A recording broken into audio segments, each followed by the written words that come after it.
All right, let's go ahead and get started. Welcome alums, so great to see you guys. Just so you know, we are recording this session. So if you need to hit mute, hit mute. You are here for Shaping a High Performing Culture webinar with Pat Sweeney. We want to say thank you so much to the Allegacy Center for Leadership and Character for being here today. They host fantastic webinars and we're so excited to have them.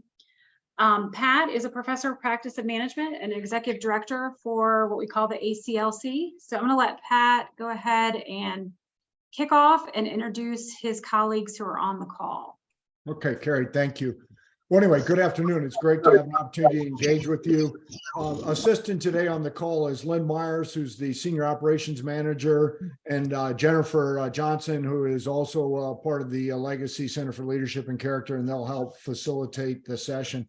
But today, what I'd love to do is just have a discussion about how do you shape a high-performing culture and how do you sustain it? And just to get us all on the same sheet of music, if you remember, the definition of culture is kind of the learned patterns, beliefs, values, assumptions, truths, and norms about how the team or organization operates and how do we operate with or interact with the external world. And what makes shaping culture so hard is that these values, beliefs, norms, they're learned from past successes. And you all know that 7 most dangerous words you'll ever hear in your organization is we've always done it that way. And you know the markets and the environment is always changing. So again, you got to periodically come back and question, are those learned patterns of beliefs, values, and assumptions, are they still valid given the current external environment? So we'll look at how do we build an organization where it's constantly evolving and constantly sustaining high performance. So to begin with, what I'm going to ask is we're going to go into breakout groups, but what I'd ask you to do first is that one of the things here, we're going to exchange knowledge with each other. We've got a wealth of experience and wisdom on the session today, but also introduce yourselves. It's to build that network and make connections. So we'll do that. But in the first breakout session, what I'm going to ask you is, why is culture important to leaders? And the second thing is, based on your experience, what are 2 or 3 factors that are really critical for shaping a high performance organizational culture? So we'll take 8 minutes to do the breakout session, then we'll come back in, and please remember what team you're in and have a spokesperson, and then they can share kind of the insights that you gained through your discussion in the breakout session. So Lynn, if you could put everybody into the breakout sessions, please. They're all back. Okay, sounds good. Well, I really enjoyed that breakout session. I'm going to ask the spokesperson for Team 4 if you can share why culture was important for leaders.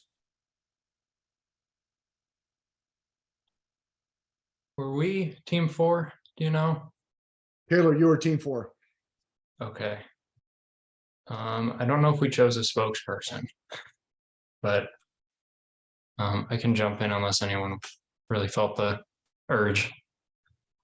So that first question you said was why culture is important to leaders. So some of the things we talked about was that culture is important because it kind of gives you a channel for communication. So you can have strategy and vision, but if you don't have a shared culture, then it's really hard to communicate that down through teams. And so, I mean, if you don't have a culture or like a way of communicating your vision, then you can kind of go in and, I mean, it's hard to level with people, I guess. It makes it easier to get on the same page, makes it easier to level with everyone across hierarchies, across grids. Okay. We also said that it keeps you around in organizations. I forget who said it. Someone in our group said, I think it was William said that the pay or something gets you hired, but the culture is what keeps you around. Okay. Yep. Great. Thanks, Taylor. Appreciate it. Team 1, what would you add to that list? So we've got enhances communication, enhances alignment, retains people. What would you add to the list? Carrie, was that our group? Yeah, Adam, you were Team 1. Kim, yep. Yeah. Hey, Kim, I thought you did a nice job describing that. Do you mind sharing it? Oh, sure. So, you know, I look at culture as something that actually creates a unifying bond across team members, that they're all striving for the same set, towards the same goal with the same set of expectations. And it promotes a culture of excellence. I also find that, in companies with a strong culture, it's a lot easier for cross-functional teams to work together, because when they get in a room, although they may have different set of expertise and different viewpoints on a problem, if you have a strong culture, they will all recognize that they are solving towards the same outcome. Got it. So we got a unifying bond, something about cohesion, and then that shared culture or ethos enhances cooperation and teamwork across the organization. Super. How about team 2? What would you add?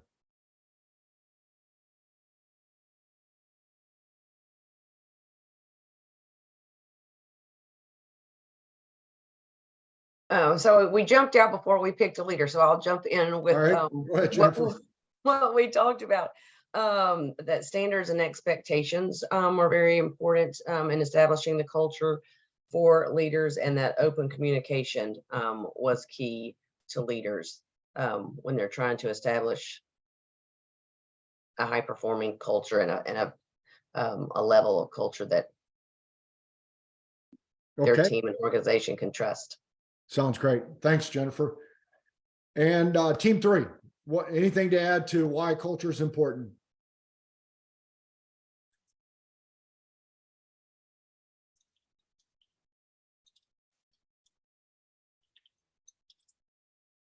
All right. Team 4, 2 to 3 factors that are critical for shaping a high-performing culture.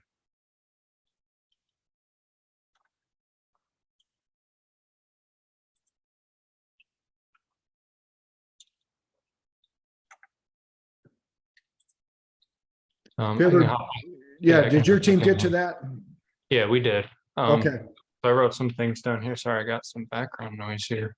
So one of the things we said was that to have a high trust environment, I think, to have a safe space to experiment, to have share your opinions and ideas, and also have your leaders trusting you so you can have autonomy.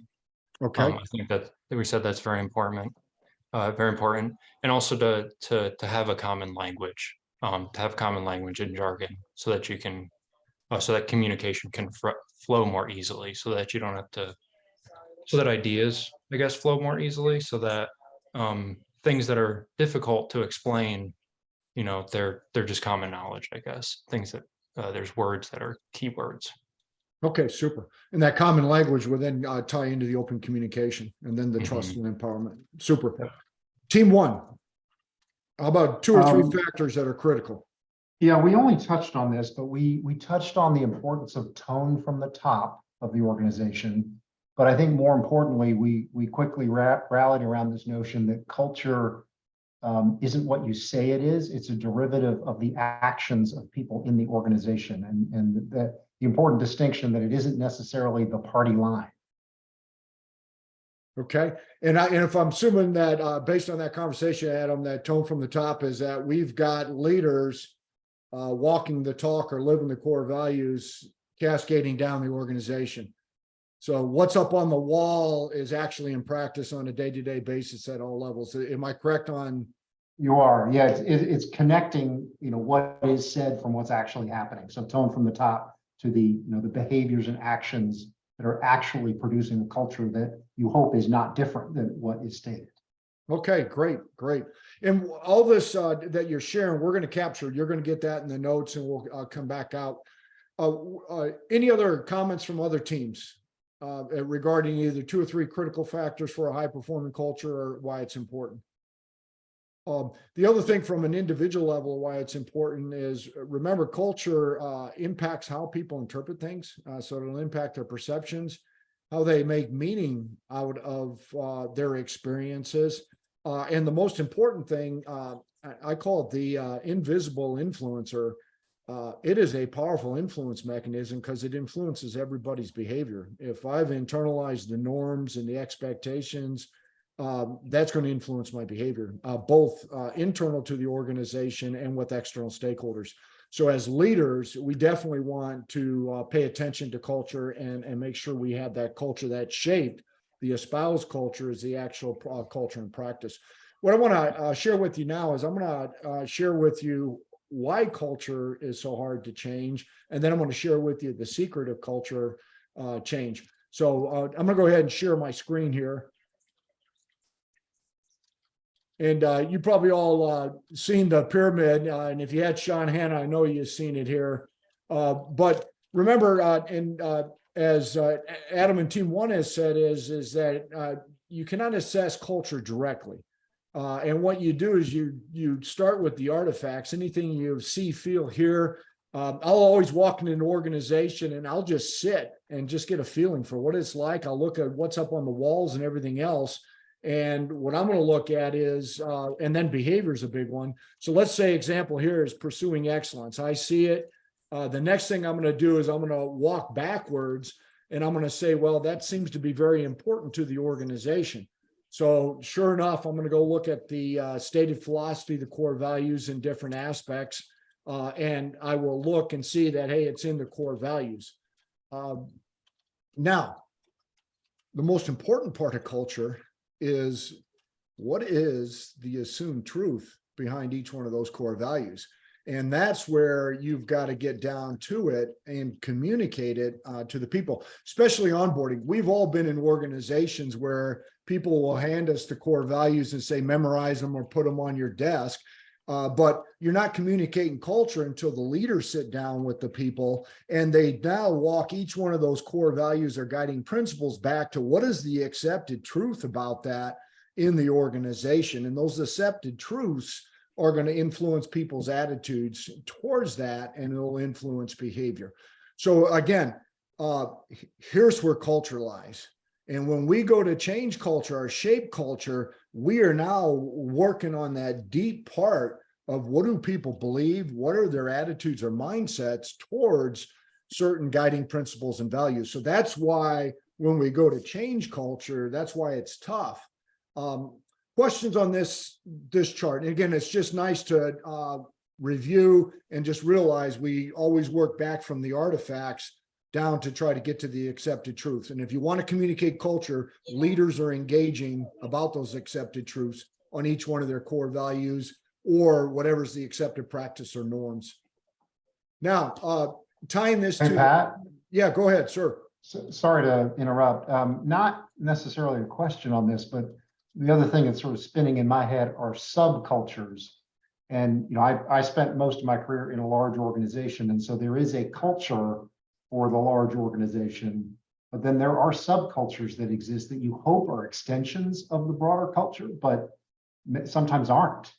And it's very, very hard to manage all that. 100%. And again, if subcultures, the other one I've done is I've worked with organizations where they have companies that they get through mergers and acquisitions. And what they try to do is get people to align on what are those 3 to 4 core values in the mission guiding purpose. Now, some of those subcultures can be functional if they add additional core values or guiding principles, as long as they're aligned on the core and we got common core values and sort of a common identity across it. But again, you can get subcultures that start to deviate from the parent organization's culture, and that can cause a lot of issues. And that's why you mentioned the tone from the top. That's why it's critical for leaders to be aligned at all levels of the organization on the culture and talk to people about what are the behaviors at your level and your position that bring this culture into being in each one of these, guiding principles or core values. So Adam, you bring up a great point. And beyond the behaviors, it's also the metrics and KPIs. If you have misaligned KPIs, you can vocalize cultural values, but if folks know that their performance is being assessed by something that's contradictory to that, you're unlikely to get the culture that you really wanted. Kim, you bring up a great point, and I call it your metrics, and also you got to look at your policies, procedures, practices, systems, and structure. and especially across the organization, because sometimes if they're not shaping the behavior you want, you're not doing it. But sometimes different elements of the organization have different metrics that can be diametrically opposed. And that creates a lot of trust friction point in the organization if it is not aligned and we're not having those discussions. So you bring up a great point on the metrics. And that's why as a leader, always to ask, if I'm assigning this goal and this metric, is it aligned and is it bringing our core values into place? And is it contributing to the mission so that we can get mission? And again, this is what the culture should do, is create that environment where we can be successful and win in the organization and build trust across the organization. So you bring up a great point, Kim. Any other questions or comments on this? And this is, I like diagrams. I'm a very simple person. So when we're getting at people's mindsets or attitudes about certain principles or guiding principles or aspects of the organization, remember if the ABC model, let's just say pursuing excellence. Sweeney, I have certain beliefs about pursuing excellence.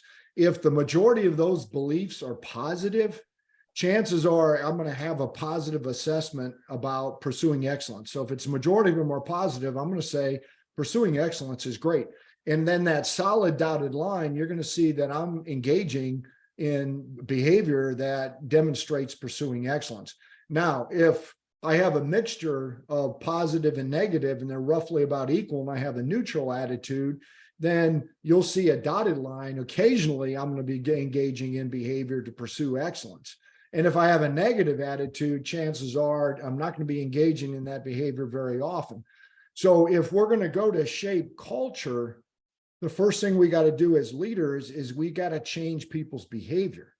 You cannot go and change their attitudes directly. We got to change behavior. And I'll give you an example. So now we are now starting to pull levers to get people to pursue excellence on a consistent basis.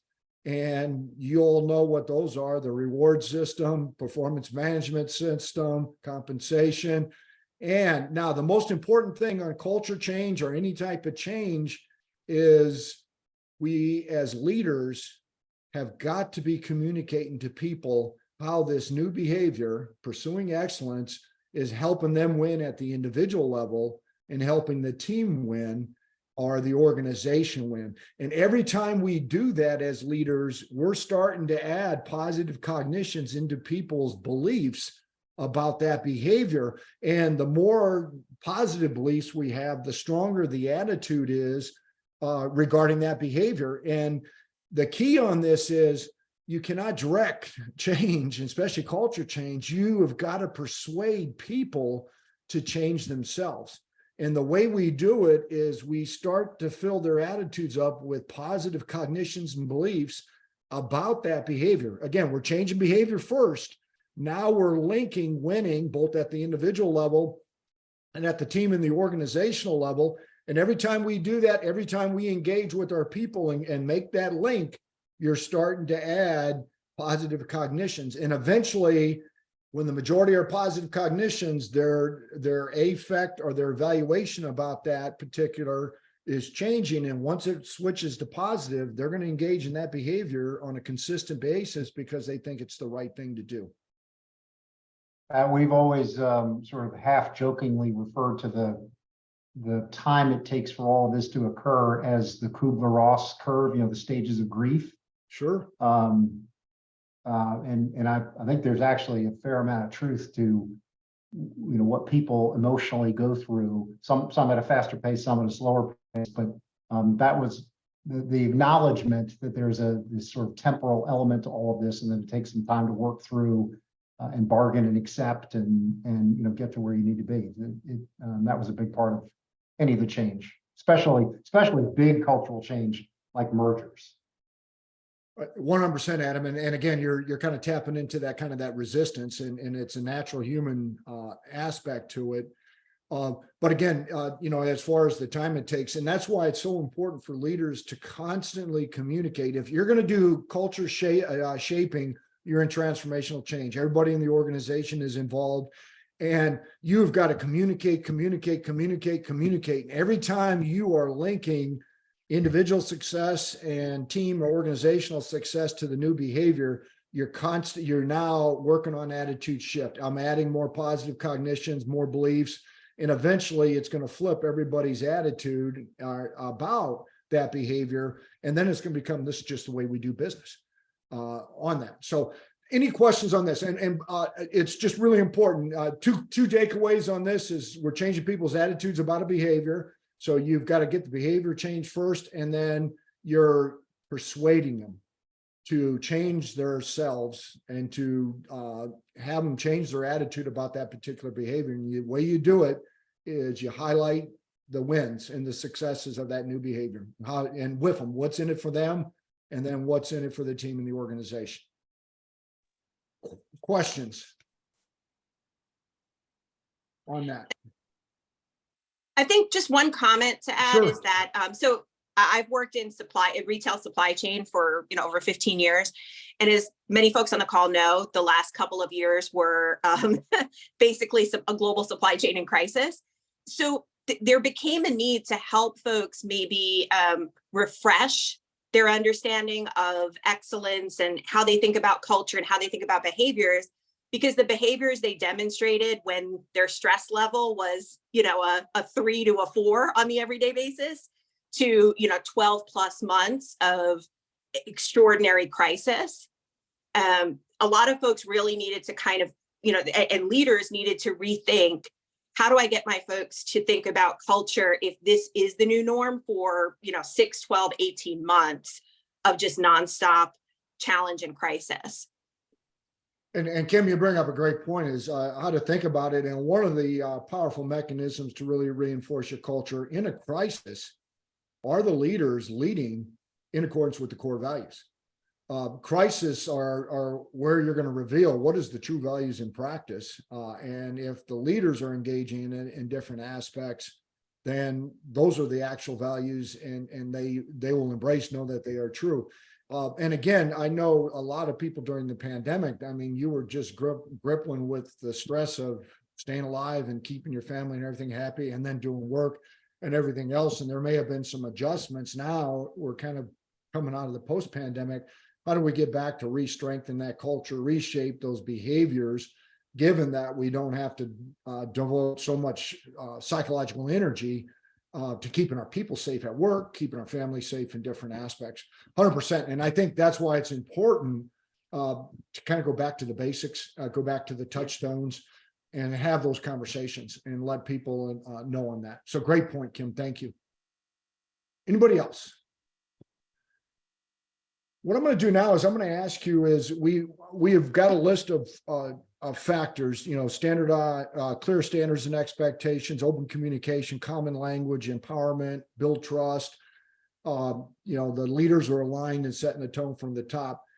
What are the best practices for shaping those type of the behaviors associated with those factors into your organization? So what are the tools you use to shape culture in your organization? So Lynn's going to drop that into the break or to the chat session, so you'll have the question. But again, we're going to put you in groups. Please, what team are you on, and who's an appointed spokesperson? So we got a lot of experience. What are the levers you use to embed important values and the corresponding behaviors in your culture? So Lynn, if you go ahead and put them into the breakout teams, please.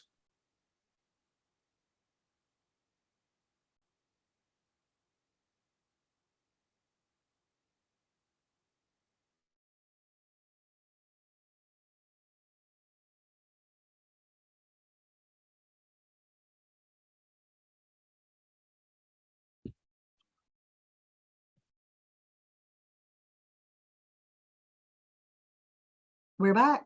All right, sounds good. Great conversation. I'd like to have team one spokesperson. What are some of the best practices? And it's one common theme through all the group is coming back from the pandemic and a remote workforce. How do you continue to reshape and strengthen your culture? So this will be great. Team one spokesperson, love to hear it. All right. So yeah, absolutely. That was a big part of our discussion was around the remote work impact to this, because we talked about some of the things that we use to shape culture as, what Adam kind of overarched as communication, but then underneath that, is there an associate opinion survey that's done on a regular basis, whether it's annually or, every 2 or 3 years, and then regular follow-up with that and communication around that also. So is there a committee that creates follow-ups and communication there? I think there could be plenty of other things. Does the CEO have a coffee talk where they're sharing a lot of ideas around communication? We talked about I think something that you touched on, Pat, was the office layout. So are those messages clear on the walls? Are the offices set up so that there's the ability to interact and shape culture together, leaders with associates on the floor? And then we just talked about the idea that leadership training within organizations is potentially very important. And I've seen it focused on in the past, and I've also seen it just kind of be if you've got time after you get done with your 50-hour-a-week job, have some leadership training. So I've seen it done both ways, and I think it can be important. Okay, great. Thanks, Con. I really appreciate it. Team 2, what would you add to the list? And that was Williams Group. I believe it was just Nancy and I. Taylor jumped on towards the end. Okay. Nancy and I are both in healthcare. So we kind of got off on our own rabbit hole talking about the travel nurse pandemic of its own, where so much of your staff is a temporary, 12-week contract. It makes it hard to drive culture, as well as to your point earlier, Nancy brought up that, we were all in a very high stress environment where we were at a 12 for like 3 years, and hospitals tried to do their best to use rewards in the work of just being, compassionate, caring, and giving credit where it was due, but they weren't able to necessarily always provide financial benefits.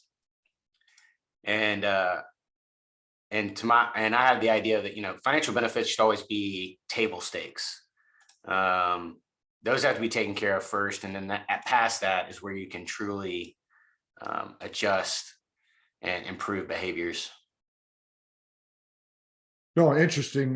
William, what you're touching on is the Wall Street Journal published it. It was in the first week in December, a full-page article on mattering, talking about people have been working very hard. And again, as you said, do people truly really appreciate them? Do they care about them? Are they invested in them? And as you said, it's, the pay is one thing, and that's kind of a hygiene factor, but people want to see that they truly appreciate it, they truly care, they matter, the relationships in different aspects. So, and again, in your profession, you're always going 100 miles an hour and tend to be overworked. How do you show that and at the same time give people a chance to step back, drop the stress rucksack and take a breather, then get back into it? So thank you all for your service in the healthcare industry on that. Hey, Pat, yes, sir. The other thing I was just reminded of is a body of work that I'm not that close to, but I remember and loved, and that was around micro messaging. It's so often the smallest things that you do. There's a whole body of work around micro inequity, but the broader work is around micro messaging, which can be very positive and contributory toward culture. It's just the smallest things that you do, to make a team member feel good.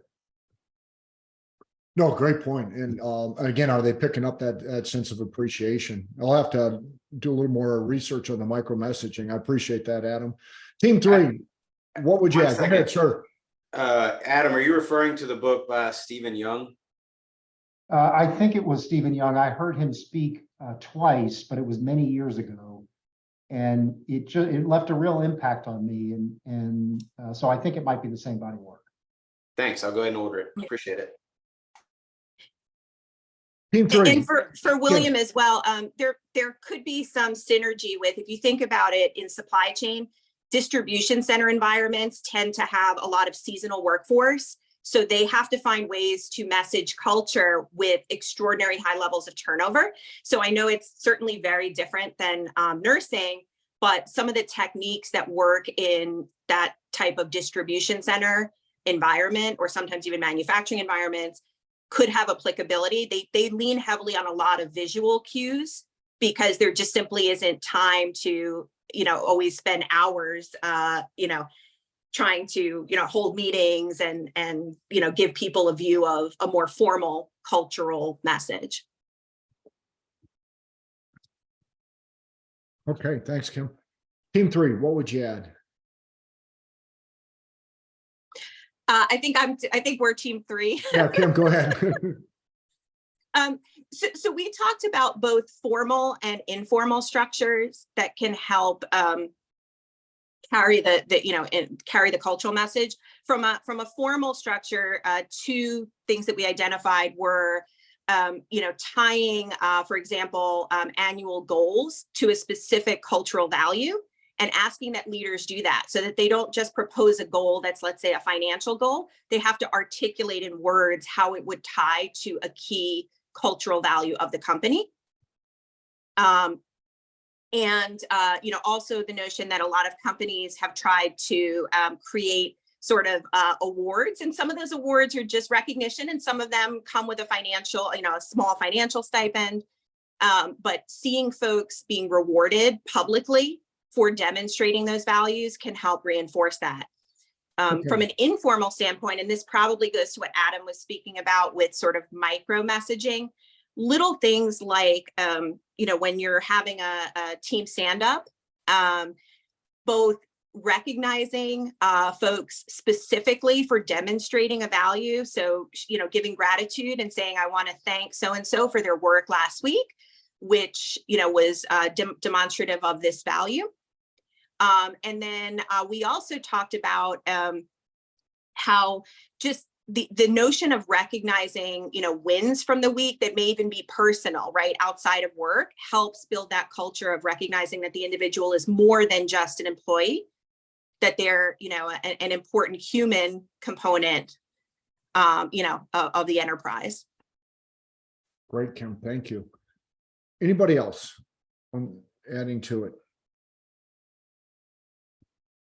What I'm going to do next is we'll capture all those here. I'm going to just share a list of kind of what the research says that are key mechanisms to embed. And then I want to just talk about the process and then kind of summarize the facilitators, enablers. So I'm going to go ahead and share my screen. And this is Shine's work on organizational culture. And you all hit a lot of them here.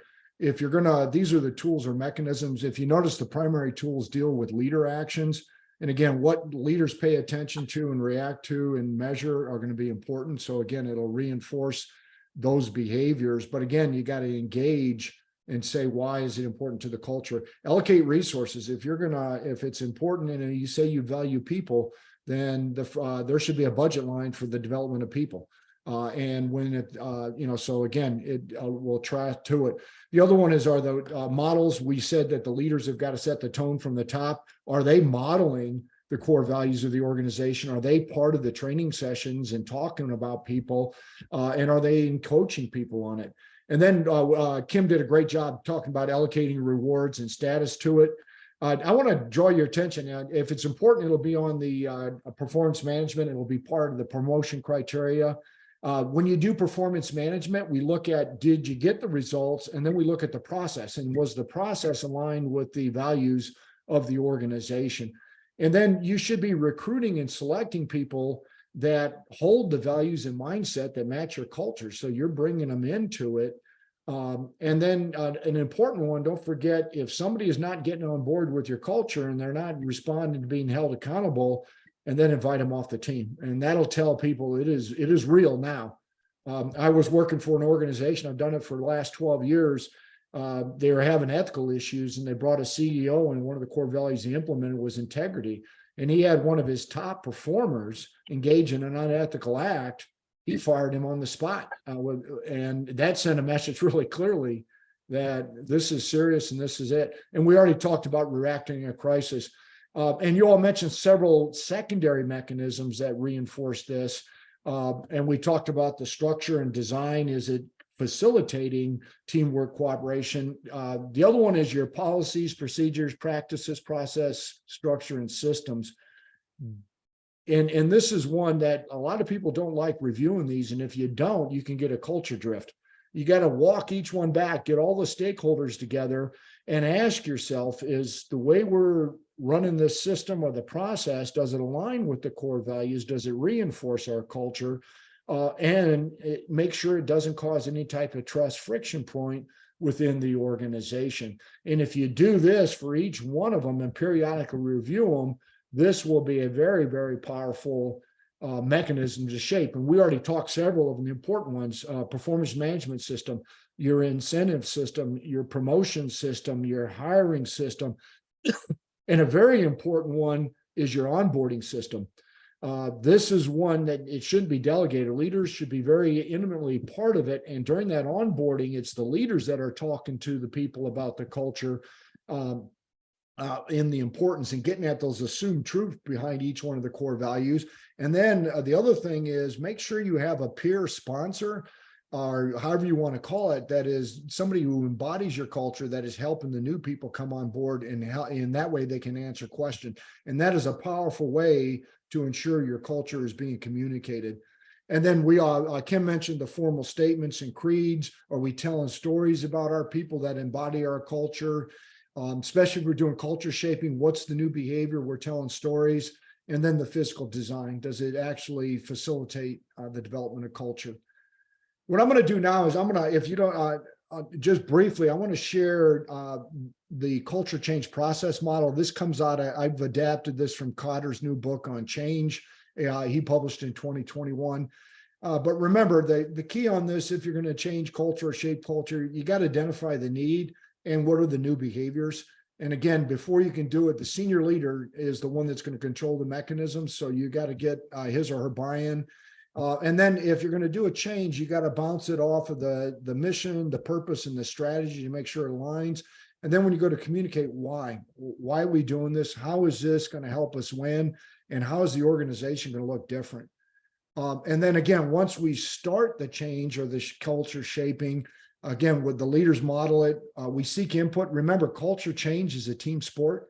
So you want to get people's input on how to go about doing it. They're going to have some new ideas. We need to make sure we do the training to make sure that the culture change, they got the skill sets to do it. We hold people accountable. And the other one, and this is that part linking back to changing attitudes and get people to change themselves. We got to communicate how the new behavior is generating wins at the individual level, team, and organization. And then as we're doing it, we already talked about the P4S2s, again, those key systems have to change. And there's going to be some lag time there as you're changing the performance management in different aspects. Our leaders are continuing to model the behavior. We continue to empower people to figure out the how, and we continue to communicate about results. And then the last one is again, culture change is locked into the DNA is once all the P4S2s have been updated to support the new behaviors and the new mindsets. Again, leaders, all succession plans should have champions of the change in part of it, so that when one leader steps down, a new leader steps up, we're continuing to communicate. And remember the patience. If you're on culture change, you're on a 4 to 10 year journey, and it's got to be something where you're constantly communicate, constantly engaging the people. And then the last one to kind of summarize, and this is what the research says as far as facilitators. We had several groups already mentioned this. Do we have the shared purposes that codify our mission, our vision, values and norms? Organizational values that kind of enhance high performance culture. Again, really focus on and love results and holding people accountable, looking at the process, the integrity piece, the people. We already talked about the importance of that and investing in their development. Here's another one that's going to be really important. Learning and innovation. Do we promote kind of a growth mindset We're not expecting perfection. We're going to do the best. We're going to learn. We're going to fail fast, learn, and continue to move forward. We applaud courage, and we really enhance collaboration. We talked about empowering your people and having them innovate, engage in participative leadership. Do we go down and actually ask the people's opinion and again, get their perspectives, share it, integrate it in. And again, this is a team sport. And then we already talked earlier, Adam brought this up, is the alignment of the leadership in the P4S2s. Enablers, several groups have mentioned this. Trust and psychological safety is, trust is the currency for change.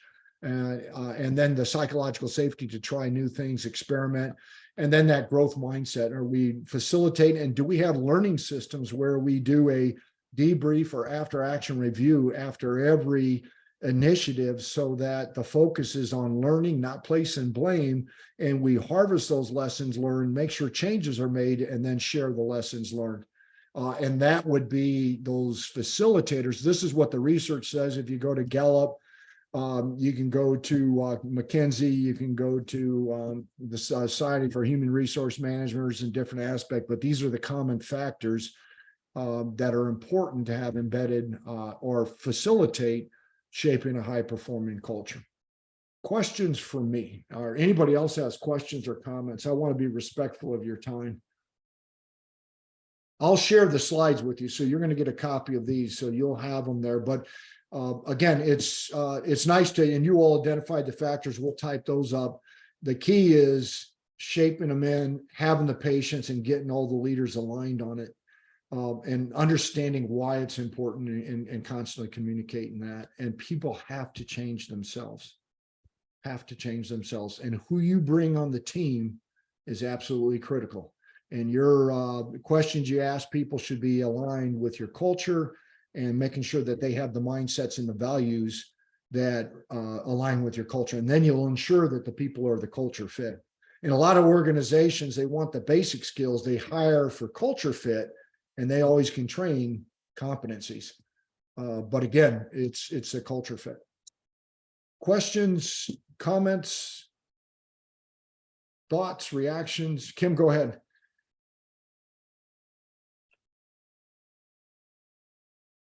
Anybody? Well, that's all I have. I appreciate you taking the time. We'll share the slides. If you have any questions you want to ask me, I'll stay on the line here.